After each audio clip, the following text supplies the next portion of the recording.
Hi hello ನಮಸ್ಕಾರ ಸ್ನೇಹಿತರೆ. ಇಲ್ಲಿ ಕಾವೇರಿ ಕೀರ್ತಿ ಫೋನು ಹೇಗಾದರೂ ಲಕ್ಷ್ಮಿ ಕೈಗೆ ಸಿಕ್ಬಿಡುತ್ತೆ ಅಂತ ಹೇಳಿ ರಾತ್ರೋರಾತ್ರಿನೇ ಬಂದು ಹೊರಗಡೆ ಬಂದು ಅಲ್ಲಿ ಕಲ್ಲಿನಿಂದ ತಗೊಂಡು ಆ ಕೀರ್ತಿ ಫೋನನ್ನು ಚಚ್ಚಾಕಿ ಮೋರಿಗೆ ಬಿಸಾಕ್ತಾಳೆ. ಅದನ್ನು ನೋಡಿದಂಥ ಲಕ್ಷ್ಮಿಗೆ ಶಾಕ್ ಆಗುತ್ತೆ. ಅತ್ತೆ ಯಾಕೆ ಕೀರ್ತಿ ಫೋನನ್ನು ಈ ರೀತಿ ಜಜ್ಜಿ ಚರಂಡಿಗೆಸ್ದು ನಾಶ ಮಾಡಿದ್ರು. ಅದೊಂದೇ ಅಲ್ವಾ ಕೀರ್ತಿನ ಕಂಡುಹಿಡಿಯೋದಕ್ಕೆ ಸಾಕ್ಷಿಯಾಗಿದ್ದಿದ್ದು. ಈಗ ಅದನ್ನು ಕಳ್ಕೊಂಡೆ. ಈಗ ಏನು ಮಾಡೋದು?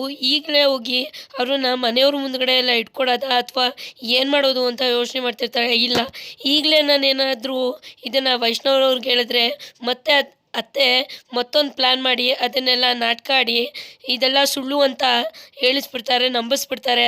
ಹಾಗಾಗಿ ನಾನು ಸಾಕ್ಷಿ ಇಲ್ಲದೆ ಏನೂ ಮಾತಾಡೋಕ್ಕಾಗಲ್ಲ. ನಾನು ಯಾಕೆ ಅತ್ತೆ ಈ ರೀತಿ ಮಾಡಿದ್ರು, ಕೀರ್ತಿ ಮತ್ತು ಅತ್ತೆ ನಡುವೆ ನಂಗೆ ಗೊತ್ತಿಲ್ಲದೆ ಇರೋ ಏನೋ ಸತ್ಯ ನಡೆದಿರಬೇಕು ಅಂತ ಮೊದಲು ಅದನ್ನು ನಾನು ಕಂಡುಹಿಡಿಬೇಕು. ಫಸ್ಟು ಅದನ್ನು ಕಂಡುಹಿಡಿದ್ರೆ ಕೀರ್ತಿ ಅವ್ರಿಗೆ ಏನಾಯಿತು ಎಂತಾಯಿತು ಅಂತ ಗೊತ್ತಾಗತ್ತೆ ಅಂತ ಅನ್ಕೋತಾಳೆ. ಅಂದ್ಕೊಂಡು ಸುಮ್ಮನಾಗ್ತಾಳೆ. ಬೆಳಗ್ಗೆ ಇದ್ದಕ್ಕಿದ್ದಂಗೆ ಕಾವೇರಿ ಮನೆಯಿಂದ ಕಾಣೆ ಆಗ್ತಾಳೆ.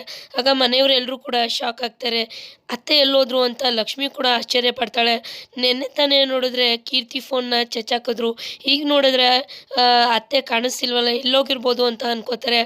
ಆಗ ಅದೇ ಸಮಯಕ್ಕೆ ವಿಧಿ ಬಂದು ಅಮ್ಮ ಬೆಳಗ್ಗೆ ತಾನೇ ದೇವಸ್ಥಾನಕ್ಕೆ ಹೋದ್ರು ಅಂತ ಹೇಳ್ತಾಳೆ. ಆ ಮಾತನ್ನು ಕೇಳಿ ಮನೆಯವರೆಲ್ರಿಗೂ ಶಾಕ್ ಆಗುತ್ತೆ. ಏನು, ಅಮ್ಮ ದೇವಸ್ಥಾನಕ್ಕೆ ಹೋದ್ರ? ಏನಕ್ಕೆ ಹೋದ್ರು ಅಂತ ಕೇಳಿದ್ದಕ್ಕೆ ನನಗೆ ಗೊತ್ತಿಲ್ಲ, ಅಮ್ಮನ ಕೇಳಿದ್ರೆ ಬೈತಾಳೆ ಅಂತ ಹೇಳಿ ನಾನು ಕೇಳೋಕೆ ಹೋಗಲಿಲ್ಲ ಅಂತ ವಿಧಿ ಹೇಳಿ ಅಲ್ಲಿಂದ ಹೋಗ್ತಾಳೆ.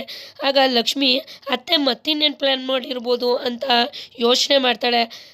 ತಕ್ಷಣ ಮನೆಯವರೆಲ್ಲರೂ ಕೂಡ ದೇವಸ್ಥಾನಕ್ಕೆ ಕಾವೇರಿನ ಹತ್ರ ಹೋಗ್ತಾರೆ. ಅಲ್ಲಿ ವೈಷ್ಣವ್, ಸುಪ್ರೀತಾ, ಲಕ್ಷ್ಮಿ ಎಲ್ಲರೂ ಕೂಡ ಹೋಗ್ತಾರೆ. ಅಲ್ಲಿ ಕಾವೇರಿ ಉರುಳು ಸೇವೆನ ಮಾಡ್ತಿರ್ತಾಳೆ. ಉರುಳು ಸೇವೆ ಮಾಡಿ ದೇವ್ರ ಹತ್ರ ಪ್ರದಕ್ಷಿಣೆ ಹಾಕಿ ದೇವಸ್ಥಾನದಲ್ಲಿ ಆರತಿ ತಗೋತಿರ್ತಾಳೆ. ಆಗ ಅದೇ ಸಮಯಕ್ಕೆ ಲಕ್ಷ್ಮಿ, ಸುಪ್ರೀತಾ ಮತ್ತು ವೈಷ್ಣವ್ ಎಲ್ಲರೂ ಕೂಡ ಬರ್ತಾರೆ. ಅತ್ತೆ ಏನಿದು? ಅಮ್ಮ ಏನಿದು? ಯಾಕೆ ನೀನು ಉರುಳು ಸೇವೆ ಮಾಡ್ತಿದ್ಯಾ? ಕೀರ್ತಿಗೋಸ್ಕರ ಯಾಕೆ ಉರುಳು ಸೇವೆ ಮಾಡ್ತಿದ್ಯಾ ಅಂತ ಕೇಳ್ತಾರೆ.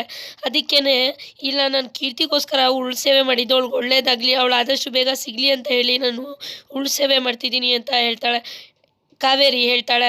ಆಗ ಲಕ್ಷ್ಮಿ ಸಿಟ್ಟು ಬಂದು, ನೆನ್ನೆ ತಾನೇ ಅಷ್ಟು ಕಾಳಜಿ ಇದ್ದಿದ್ರೆ ನನಗೆ ಹೆಲ್ಪ್ ಮಾಡ್ಬೋದಿತ್ತು, ಆದರೆ ನೋಡಿದ್ರೆ ಕೀರ್ತಿ ಮೊಬೈಲ್ನ ಚಚ್ಚಾಕಿ ಚರಂಡಿಗೆ ಬಿಸಾಕಿದ್ರು, ಈಗ ನೋಡಿದ್ರೆ ಈ ಥರ ನಾಟಕ ಆಡ್ತಿದ್ದಾರೆ, ಮತ್ತಿನ್ನೇನು ಪ್ಲ್ಯಾನ್ ಮಾಡ್ಕೊಂಡಿದ್ದಾರೆ ಅಂತ ಮನಸಲ್ಲೇ ಬೈಕೋತಿರ್ತಾಳೆ, ಅನ್ಕೋತಿರ್ತಾಳೆ.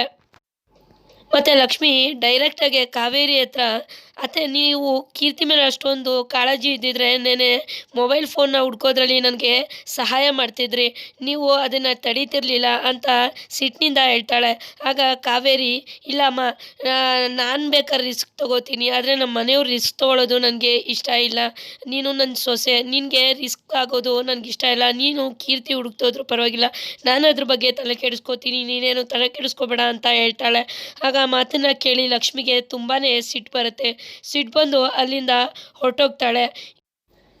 ಆಗ ಅಲ್ಲಿ ವೈಷ್ಣವ್, ಸುಪ್ರೀತಾ ಮತ್ತು ಕಾವೇರಿ ಎಲ್ಲರೂ ಕೂಡ ಯಾಕೀಗೆ ಲಕ್ಷ್ಮಿ ಹೊರಟೋದ್ಲು ಅಂತ ಅನ್ಕೋತಾರೆ. ಕಾವೇರಿ ಲಕ್ಷ್ಮಿ ಯಾಕೀಗ ಹೋದ್ಲು, ಯಾಕೆ ಸಿಟ್ಟು ಮಾಡ್ಕೊಂಡು ಹೋದ್ಲು ಅಂತ ಕೇಳ್ತಿದ್ದಾಳೆ. ಆಗ ಅದೇನು ಅಂತ ನಾನು ವಿಚಾರಿಸ್ತೀನಿ, ನೀನು ತಲೆ ಕೆಡಿಸ್ಕೋಬೇಡಮ್ಮ ಅಂತ ಹೇಳಿ ವೈಷ್ಣವ್ ಲಕ್ಷ್ಮಿ ಹಿಂದೆನೇ ಬರ್ತಾನೆ. ಇನ್ನು ಈ ಕಡೆ ಲಕ್ಷ್ಮಿ ಅತ್ತೆ ಯಾಕೆ ಈ ಥರ ನಾಟಕ ಆಡ್ತಿದ್ದಾರೆ, ಯಾಕೆ ಇಷ್ಟೊಂದು ಡ್ರಾಮಾ ಆಡ್ತಿದ್ದಾರೆ, ಮತ್ತೆ ಕೀರ್ತಿ ವಿಚಾರದಲ್ಲಿ ಇಟ್ಕೊಂಡು ಏನೋ ನಾಟಕ ಆಡ್ತಿದ್ದಾರೆ. ನನಗೆ ಗೊತ್ತಿಲ್ಲದೆ ಇರೋ ಏನೋ ಒಂದು ಸತ್ಯ ಕೀರ್ತಿ ಮತ್ತು ಅತ್ತೆ ನಡುವೆ ನಡೆದಿದೆ ಅಂತ ಕಾಣಿಸುತ್ತೆ, ಮಾತುಕತೆ ಆಗಿದೆ ಅಂತ ಕಾಣಿಸುತ್ತೆ.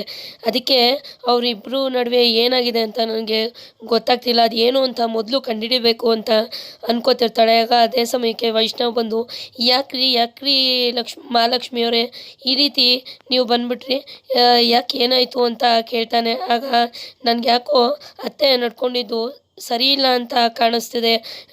ನೆನ್ನೆ ನೋಡಿದ್ರೆ ಮೊಬೈಲ್ ವಿಚಾರದಲ್ಲಿ ಅಂತ ಹೇಳೋಕ್ಕೆ ಅಂತ ಹೋಗ್ತಿದ್ದಂಗೆ ವೈಷ್ಣವ್ ತಡೀತಾನೆ.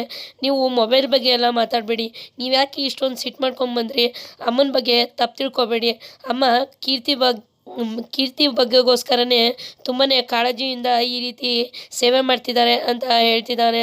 ಆಗ ಲಕ್ಷ್ಮಿ ತುಂಬಾ ಸಿಟ್ಟು ಮಾಡಿಕೊಂಡು, ಇಲ್ಲ ರೀ, ನಿಮ್ಗೆ ಗೊತ್ತಿಲ್ಲದದ್ದು ಏನೋ ಸತ್ಯ ನನಗೆ ಗೊತ್ತಿದೆ, ನೆನ್ನೆ ಮೊಬೈಲು ಒಡೆದು ಚಚ್ಚಾಕಿದ್ರು ಅಂತ ಹೇಳೋಕ್ಕೆ ಅಂತ ಹೋಗ್ತಾಳೆ. ಮತ್ತೆ ವೈಷ್ಣವ್ ತಡಿತಾನೆ. ಅಷ್ಟರಲ್ಲಿ ಲಕ್ಷ್ಮಿಗೆ ಫೋನ್ ಬರುತ್ತೆ. ಫೋನ್ ಬಂದು ಅದನ್ನು ಕೇಳಿ ಲಕ್ಷ್ಮಿಗೆ ಶಾಕ್ ಆಗುತ್ತೆ. ಏನು ಹೇಳ್ತಿದ್ದೀರಾ ನೀವು ಅಂತ ಹೇಳಿ ಫೋನ್ನ ವಿಷಯ ತಿಳ್ಕೊಂಡು ಕಾಲನ್ನ ಕಟ್ ಮಾಡ್ತಾಳೆ. ಕಟ್ ಮಾಡಿದ ನಂತರ ಲಕ್ಷ್ಮಿ ತುಂಬಾ ಅಳ್ತಾಳೆ. ಹತ್ಕೊಂಡು ಕೀರ್ತಿಯವರೇ ಅಂತ ಕಿರ್ಚ್ಕೊಂಡು ವೈಷ್ಣವ್ ಹತ್ರ ಎಲ್ಲ ವಿಚಾರನೂ ಹೇಳ್ತಾಳೆ.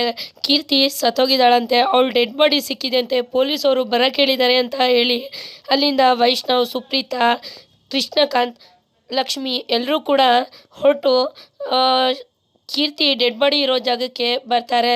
ಅವ್ರು ಬರೋದಕ್ಕೂ ಮುನ್ನ ಅಲ್ಲಿಗೆ ಕಾರುಣ್ಯನ ಕರ್ಕೊಂಡು ಪೊಲೀಸವರು ಬಂದಿರ್ತಾರೆ. ಕಾರುಣ್ಯ ತನ್ನ ಮಗಳ ದೇಹನ ನೋಡಿ ಅಳ್ತಿರ್ತಾಳೆ. ಇನ್ನು ಕಾವೇರಿ ಕೂಡ ಕೃಷ್ಣಕಾಂತ್ ಜೊತೆಯಲ್ಲಿ ಕೀರ್ತಿ ಡೆಡ್ ಬಾಡಿ ಸ್ಥಳದ ಹತ್ರ ಬರ್ತಾರೆ. ಬಂದು ಲಕ್ಷ್ಮಿ ತುಂಬಾ ಕೀರ್ತಿನ ನೆನೆಸ್ಕೊಂಡು ಚೀರಾಡ್ತಾಳೆ. ಡೆಡ್ ಬಾಡಿ ಹತ್ರ ಬಂದು, ಇಲ್ಲ, ಯಾವುದೇ ಕಾರಣಕ್ಕೂ ಕೀರ್ತಿ ಸತ್ತಿಲ್ಲ, ನೀವೆಲ್ಲ ಹೇಳ್ತಿರೋದು ಸುಳ್ಳು, ಕೀರ್ತಿ ಸತ್ತಿಲ್ಲ, ಕೀರ್ತಿ ಬದುಕಿದ್ದಾಳೆ, ನೀವು ಹೇಳ್ತಿರೋದು ಸುಳ್ಳು, ಈ ಡೆಡ್ ಬಾಡಿ ಕೀರ್ತಿದಲ್ಲ ಅಂತ ಹೇಳಿ ತುಂಬಾ ಅಳ್ತಿದ್ದಾಳೆ. ಇನ್ನು ಅದನ್ನೆಲ್ಲ ನೋಡಿದಂತಹ ಸುಪ್ರೀತಾ ವೈಷ್ಣವ್ ಮತ್ತು ಲಕ್ಷ್ಮಿಗೆ, ನಿಮಗೆ ನೋಡೋಕ್ಕಾಗಲಿಲ್ಲ ಅಂದರೆ ಹಿಂದೆ ಬಂದ್ಬಿಡಿ ಅಂತ ಅವ್ರ ಪರಿಸ್ಥಿತಿನ ನೋಡಿ ಹೇಳ್ತಾಳೆ. ಆಗ ವೈಷ್ಣವ್ ಕೂಡ ಕೀರ್ತಿ ಡೆಡ್ ಬಾಡಿ ನೋಡಿ ತುಂಬಾ ಅಳ್ತಾನೆ. ಲಕ್ಷ್ಮಿ ಕೂಡ ಕೀರ್ತಿ ಡೆಡ್ ಬಾಡಿ ನೋಡಿ ತುಂಬಾ ಅಳ್ತಿದ್ದಾಳೆ. ಇಲ್ಲ, ನಿಮಗೆ ತುಂಬಾ ಅನ್ಯಾಯ ಆಗಿದೆ, ನೀವು ಕೀರ್ತಿ ಯಾವುದೇ ಕಾರಣಕ್ಕೂ ಸತ್ತಿಲ್ಲ, ಕೀರ್ತಿ ಬದುಕಿದ್ದಾಳೆ, ಇದೆಲ್ಲ ಸುಳ್ಳು, ನೀವು ಸುಳ್ಳು ಹೇಳ್ತಿದ್ದೀರಾ ಅಂತ ಪೊಲೀಸವ್ರಿಗೆ ಲಕ್ಷ್ಮಿ ಹತ್ಕೊಂಡು ಹೇಳ್ತಾಳೆ. ಇಲ್ಲ, ನಾವು ಎಲ್ಲ ಥರ ಚೆಕ್ ಮಾಡಿದ್ದೀವಿ, ಇನ್ವೆಸ್ಟಿಗೇಷನ್ ಮಾಡಿದ್ದೀವಿ, ಕಾರುಣ್ಯವ್ರು ಕೊಟ್ಟಿರೋ ಅಂಥ ಕುರುಹುಗಳಿಗೂ ಈ ಡೆಡ್ ಬಾಡಿಗೂ ಹೋಲ್ತಿದೆ. ನೀವು ಕಂಪ್ಲೇಂಟ್ ಕೊಟ್ಟಿದ್ರಲ್ಲ, ಆ ಬೆಟ್ಟದ ಸುತ್ತಮುತ್ತನೇ ಹುಡ್ಕಿದ್ವಿ, ಅಲ್ಲೊಂದು ರೂಮ್ನಲ್ಲಿ ಶಾರ್ಟ್ ಸರ್ಕ್ಯೂಟ್ ಆಗಿತ್ತು, ಅಲ್ಲಿ ಡೆಡ್ ಬಾಡಿ ಸಿಕ್ತು. ಈ ಡೆಡ್ ಬಾಡಿಗೂ ಕಾರುಣ್ಯ ಅವ್ರು ಹೇಳಿದ್ದು ಕುರುಹುಗಳಿಗೂ ನೀವು ಹೇಳಿದ ಕುರುಹುಗಳಿಗೂ ಮ್ಯಾಚ್ ಆಯಿತು. ಅದರಿಂದ ಇವರು ಕೀರ್ತಿ ಡೆಡ್ ಬಾಡಿನೇ ಅಂತ ಹೇಳಿ ಕ್ಲಿಯರ್ ಆಗಿದೆ. ಬಾಡಿ ಎಲ್ಲ ಫುಲ್ ಸುಟ್ಟೋಗಿದೆ, ಆದ್ದರಿಂದ ನೀವು ನೋಡದೇ ಇರೋದೇ ಒಳ್ಳೆಯದು ಅಂತ ಪೊಲೀಸವರು ಹೇಳ್ತಾರೆ. ಆಗ ಲಕ್ಷ್ಮಿ, ಇಲ್ಲ, ನಾನು ಕೀರ್ತಿ ಮುಖನ ನೋಡಲೇಬೇಕು, ಕೀರ್ತಿ ಮುಖನ ತೆಗೀರಿ ಅಂತ ಹೇಳಿ ಹಠ ಮಾಡ್ತಿರ್ತಾಳೆ. ಆಗ ಮನೆಯವರೆಲ್ಲರೂ ಕೂಡ ಲಕ್ಷ್ಮಿನ ಇಟ್ಕೊಂಡು ತಡೆದ್ರೂ ಕೂಡ ಲಕ್ಷ್ಮಿ, ಇಲ್ಲ, ಇದು ಕೀರ್ತಿ ಬಾಡಿ ಅಲ್ಲ, ನೀವೆಲ್ಲ ಹೇಳ್ತಿರೋದು ಸುಳ್ಳು ಅಂತ ತುಂಬಾ ಜೋರಾಗಿ ಅಳ್ತಾ ಕಿರ್ಚ್ಕೋತಾಳೆ. ಆಗ ಅಲ್ಲೇ ಇದ್ದಂತಹ ಕಾವೇರಿಗೆ, ನಾನು ಅವತ್ತು ಬೆಡ್ತಿಂದ ತಳ್ಳಿದಾಗ ಅವಳು ಸಾಯಲಿಲ್ವಾ, ಹಾಗಾದರೆ ಈಗ ಸತ್ಲ, ಒಂದು ಪಕ್ಷ ಅವಳೇನ ಎದ್ದು ಬಂದುಬಿಟ್ಟಿದ್ರೆ ಏನು ಮಾಡಬೇಕಿತ್ತು, ನಾನು ತಗ್ಲಾಕೊಂಡ್ಬಿಡ್ತಿದ್ದೆ ಅಂತ ಹೇಳಿ ಸದ್ಯ ಒಳ್ಳೇದಾಯ್ತಪ್ಪ ಅಂತ ಹೇಳಿ ಮನಸ್ಸಲ್ಲೇ ಸಮಾಧಾನ ಪಡ್ಕೋತಾಳೆ. ಇನ್ನು ಈ ಕಡೆ, ಇಲ್ಲ, ನಾನು ಕೀರ್ತಿ ಮುಖನ ನೋಡಲೇಬೇಕು, ಅವ್ರು ಸತ್ತಿಲ್ಲ, ಅವ್ರು ಬದುಕಿದ್ದಾರೆ ಅಂತ ಹೇಳಿ ಬಾಡಿ ಮುಖನ ತೆಗಿಯೋದಕ್ಕೆ ಅಂತ ಹೋಗ್ತಾಳೆ. ಆಗ ಪೊಲೀಸವರು, ಇಲ್ಲ ಕಣಮ್ಮ, ಎಲ್ಲ ಬಾಡಿ ಪೂರ್ತಿ ಸುಟ್ಟೋಗಿದೆ, ನೀವು ನೋಡಿದ್ರೂ ಪ್ರಯೋಜನ ಇಲ್ಲ, ನಿಮಗೆ ಭಯ ಆಗುತ್ತೆ, ಅದರಿಂದ ತೆಗಿಬೇಡಿ ಅಂತ ಹೇಳಿ ಪೊಲೀಸವರು ಹೇಳ್ತಾರೆ. ಇನ್ನು ಕಾರುಣ್ಯ ಕೀರ್ತಿನ ನೆನೆಸ್ಕೊಂಡು ಕೀರ್ತಿ ಡೆಡ್ ಬಾಡಿ ನೋಡಿಕೊಂಡು ತುಂಬಾ ಅಳ್ತಿದ್ದಾಳೆ. ತನ್ನ ಮಗಳನ್ನ ಕಾಪಾಡ್ಕೊಳಕ್ಕಾಗಲಿಲ್ವಲ್ಲ, ಈ ಕಾವೇರಿ ಕಪಿ ಮುಷ್ಟಿಯಿಂದ ನನ್ನ ಮಗಳನ್ನ ಹೊರ್ಗಡೆ ತರೋಕ್ಕಾಗಲಿಲ್ವಲ್ಲ, ಇವತ್ತು ನನ್ನ ಮಗಳು ಶವವಾಗಿ ನನ್ನ ಕಣ್ಮುಂದ್ಗಡೆ ಇದ್ದಾಳೆ ಅಂತ ಹೇಳಿ ತುಂಬಾ ಅಳ್ತಿದ್ದಾಳೆ. ಇನ್ನು ಲಕ್ಷ್ಮಿ, ಆಂಟಿ, ನೀವು ನಂಬೇಡಿ, ಇದು ಕೀರ್ತಿ ಅಲ್ಲ, ಕೀರ್ತಿ ಡೆಡ್ ಬಾಡಿ ಅಲ್ಲ, ನೀವು ಯಾವುದೇ ಕಾರಣಕ್ಕೂ ನಂಬೇಡಿ ಆಂಟಿ, ಕೀರ್ತಿ ಸತ್ತಿಲ್ಲ, ಕೀರ್ತಿ ಬದುಕಿದ್ದಾಳೆ ಅಂತ ಹೇಳ್ತಿದ್ದಾಳೆ ಲಕ್ಷ್ಮಿ. ಇನ್ನು ಅಲ್ಲಿದ್ದಂತಹ ಎಲ್ಲರೂ ಕೂಡ ಲಕ್ಷ್ಮಿನ ಸಮಾಧಾನ ಮಾಡಿ ಮುಂದಿನ ಕಾರ್ಯನ ನೋಡ್ತಿದ್ದಾರೆ. ಮುಂದಿನ ಕಾರ್ಯದಲ್ಲಿ ಕೀರ್ತಿ ಶವಕ್ಕೆ ವೈಷ್ಣವೇ ಬೆಂಕಿ ಇಡಬೇಕು ಅಂತ ಹೇಳಿ ಅಲ್ಲಿರೋರು ಎಲ್ಲರೂ ಡಿಸಿಷನ್ನ ತಗೋತಾರೆ. ಇನ್ನು ಲಕ್ಷ್ಮಿ ಅಂತೂ, ಕೀರ್ತಿಯವರೇ, ನೀವು ಪ್ರೀತಿನ ತ್ಯಾಗ ಮಾಡಿದ್ದಕ್ಕೆ ನನಗೆ ವೈಷ್ಣವ್ ಸಿಕ್ಕಿದ್ದು, ನನ್ನ ಗಂಡ ಆಗಿದ್ದು, ನೀವು ಪ್ರೀತಿ ತ್ಯಾಗ ಮಾಡಿರಲಿಲ್ಲ ಅಂದಿದ್ರೆ ನನಗಿಂತ ಒಳ್ಳೆ ಗಂಡ ಸಿಕ್ತಿರಲಿಲ್ಲ ಅಂತ ಹೇಳಿ ತನ್ನ ಮನಸ್ಸಲ್ಲೇ ಅಂದ್ಕೊಂಡು ಅಳ್ತಿದ್ದಾಳೆ. ನಿಮಗೆ ನ್ಯಾಯನ ಕೊಡಿಸ್ತೀನಿ, ನಿಮಗಾಗಿರೋ ಅನ್ಯಾಯಕ್ಕೆ ನಾನು ಸೇಡು ತೀರಿಸ್ಕೊತೀನಿ, ನಿಮಗೆ ನ್ಯಾಯನ ಕೊಡಿಸ್ತೀನಿ. ಅತ್ತೆಯಿಂದ ನಿಮಗಾಗಿರೋ ಅನ್ಯಾಯಕ್ಕೆ ಬೆಲೆ ಅವರು ತೆರಲೇಬೇಕು. ಅವರು ಯಾಕೆ ಈ ರೀತಿ ಎಲ್ಲ ಮಾಡಿದ್ರು, ಯಾಕೆ ನಿಮ್ಮ ಮೇಲೆ ದ್ವೇಷ, ಯಾಕೆ ಈ ರೀತಿ ನಡ್ಕೋತಿದ್ರು, ನಿಮ್ಮಿಬ್ಬರ ನಡುವೆ ಏನಾಗಿತ್ತು, ಎಂತಾಗಿತ್ತು ಅಂತ ಹೇಳಿ ನಾನು ಪತ್ತೆ ಹಚ್ತೀನಿ, ನಾನು ಕಂಡುಹಿಡಿತೀನಿ ಅಂತ ಹೇಳ್ತಾಳೆ, ಮನಸ್ಸಲ್ಲೇ ಅನ್ಕೋತಾಳೆ. ಇನ್ನು ಕೀರ್ತಿಯ ಅಂತ್ಯಕ್ರಿಯೆಯಲ್ಲಿ ಲಕ್ಷ್ಮಿಯ ಅಧ್ಯಾಯ ಆರಂಭ ಆಗ್ತಿದೆ. ಇನ್ನು ಕೀರ್ತಿನ ಯಾಕೆ ಈ ರೀತಿ ಸಾಯಿಸಿದ್ರು ಅಂತ ಹೇಳಿ ಪತ್ತೆ ಹಚ್ಚೋದೇ ಲಕ್ಷ್ಮಿಯ ಮುಂದಿನ ಗುರಿಯಾಗಿದೆ. ಕಾವೇರಿ ಇಷ್ಟೆಲ್ಲ ಯಾಕೆ ನಾಟಕ ಆಡಿದ್ಲು, ಯಾಕೆ ಈ ರೀತಿ ಮಾಡಿದ್ಲು, ಕೀರ್ತಿನ ಯಾಕೆ ಸಾಯಿಸಿದ್ಲು, ಕೀರ್ತಿಗೂ ಮತ್ತು ಅತ್ತೆ ನಡುವೆ ಏನು ಮಾತುಕತೆ ಆಗಿತ್ತು. ಕೀರ್ತಿ ನನಗೆ ಹೇಳ್ದಂಗೆ ಅತ್ತೆ ವೈಷ್ಣವ್ ಜೊತೆಲಿ ಮದುವೆ ಮಾಡಿಸ್ತೀನಿ ಅಂತ ಹೇಳಿ ಮಾತು ಕೊಟ್ಟಿದ್ರ, ಅದನ್ನು ಪತ್ತೆ ಹಚ್ತೀನಿ. ಕೀರ್ತಿ ಸುಳ್ಳು ಹೇಳೋದಿಲ್ಲ, ಕೀರ್ತಿ ಹೇಳಿದ್ದೆಲ್ಲ ಸತ್ಯ. ಅತ್ತೆನೇ ಇದರಲ್ಲಿ ಏನೋ ನಾಟಕ ಆಡ್ತಿದ್ದಾರೆ, ಇದ್ರ ಹಿಂದಿನ ಸತ್ಯ ಬೇರೆನೇ ಇದೆ, ಅದನ್ನು ನಾನು ಪತ್ತೆ ಹಚ್ತೀನಿ ಅಂತ ತನ್ನ ಮನಸ್ಸಲ್ಲೇ ಅನ್ಕೋತಾಳೆ. ಇನ್ನು ಈ ಕಡೆ ವೈಷ್ಣವ್ ಕೀರ್ತಿ ಅಂತ್ಯ ಸಂಸ್ಕಾರನ ನೆರವೇರಿಸ್ತಾನೆ. ಕೀರ್ತಿ ಚಿತೆಗೆ ವೈಷ್ಣವೇ ಬೆಂಕಿ ಹಚ್ತಾನೆ. ಇನ್ನು ಈ ಕಡೆ ಕೀರ್ತಿ ಹಾಗಾದರೆ ಏನಾದ್ಲು, ನಿಜವಾಗ್ಲೂ ಕೀರ್ತಿ ಬಾಡಿನೇನ ಇದು, ಕೀರ್ತಿ ಸತ್ತೋದ್ಲ, ಅಥವಾ ಆ ರೂಮ್ನಲ್ಲಿದ್ದಂಥ ಮಹಾದೇವಯ್ಯನ ಡೆಡ್ ಬಾಡಿನ ಇದು, ಮಹಾದೇವಯ್ಯ ಏನಾರ ಬೆಂಕಿನಲ್ಲಿ ಸತ್ತೋದ್ರ, ಅದೇ ಡೆಡ್ ಬಾಡಿ ಇದಾಗಿರ್ಬೋದಾ? ಇಲ್ಲಿ ಏನೋ ಕನ್ಫ್ಯೂಷನ್ ನಡೆದಿದೆ, ಇದ್ರ ಹಿಂದೆ ತೆರೆಮರೆಯಿಂದ ಏನೋ ನಡೆದಿದೆ. ಒಟ್ಟಿನಲ್ಲಿ ಇದು ಕೀರ್ತಿ ಬಾಡಿ ಅಂತೂ ಅಲ್ಲ, ಇದು ಬೇರೆ ಯಾರ್ದೋ ಮತ್ಯಾರ್ದೋ ಬಾಡಿ ಆಗಿರ್ಬೋದು. ಹಾಗಾದರೆ ಕೀರ್ತಿಯಲ್ಲಿ ಕೀರ್ತಿ ಏನಾದ್ಲು, ಆ ಕಾಡಿನಲ್ಲೇ ಮತ್ತು ಯಾರ ಕೈಗೆ ಸಿಕ್ಕಿದ್ಲು? ಲಕ್ಷ್ಮಿ ಅಂದ್ಕೊಂಡಂಗೆ ಕೀರ್ತಿ ಬದುಕಿರ್ಬೋದು, ಮುಂದೆ ಕೀರ್ತಿ ಬರ್ಬೋದು.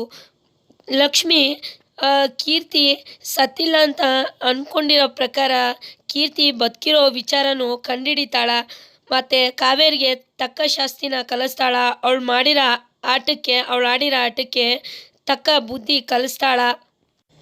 ಮನೆಯವ್ರ ಮುಂದ್ಗಡೆ ಎಲ್ಲ ಎರಡು ಮುಖ ಹಾಕೊಂಡಿರೋ ಅಂಥ ಕಾವೇರಿ ಮುಖವಾಡನ ಲಕ್ಷ್ಮಿ ಕಳ್ಚಾಕ್ತಾಳ. ಅವಳ ಬಣ್ಣನ ಮನೆಯವ್ರ ಮುಂದ್ಗಡೆ ಎಲ್ಲ ಬಯಲು ಮಾಡ್ತಾಳ.